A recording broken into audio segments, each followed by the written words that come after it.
Hello అండి, కొలత ప్రకారంగా సాంబార్ పొడి ఎలా తయారు చేయాలో చూద్దాం. ధనియాలు 1 టేబుల్ స్పూన్ తీసుకోవాలి. 2 టేబుల్ స్పూన్ పచ్చిశనగపప్పు వేసుకోవాలి.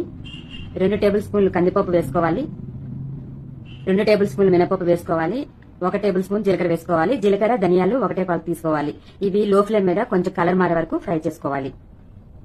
ఇక్కడ చూపిస్తున్న విధంగా ఇలా వచ్చే వరకు ఫ్రై చేసుకోండి. ఇవన్నీ ఒక ప్లేట్ లోకి వేసుకోండి. అదే పాన్ లో 1/2 టేబుల్ స్పూన్ మెంతులు, 1/2 టేబుల్ స్పూన్ ఆవాలు, 1/2 టేబుల్ స్పూన్ మిరియాలు, కారానికి సరిపడే ఎండుమిరపకాయలు, 1 గుప్పెడు కరివేపాకు వేసి ఇవి కూడా లో ఫ్లేమ్ మీద ఫ్రై చేసుకోవాలి. ఇప్పుడు ఇవన్నీ పూర్తిగా చల్లారిన తర్వాత ఈ పప్పు దినుసులన్నీ కూడా మిక్సీలో వేసుకొని మెత్తగా పొడి చేసుకోవాలి. చాలా బాగుంటుందండి టేస్ట్. ఒకసారి ఇలా ట్రై చేయండి ఫ్రెండ్స్. ఇది ఫ్రిడ్జ్ లో స్టోర్ చేసుకుంటే 6 మంత్స్ అయినా సరే పాడకుండా ఉంటుంది. సో మిక్సీ పట్టేటప్పుడు 1/2 టేబుల్ స్పూన్ ఇంగువ, 1/2 టేబుల్ స్పూన్ పసుపు వేసి ఫోర్స్ గా గ్రైండ్ చేయండి. మెత్తగా పొడి చేయండి. చాలా బాగుంటుంది టేస్ట్ గా.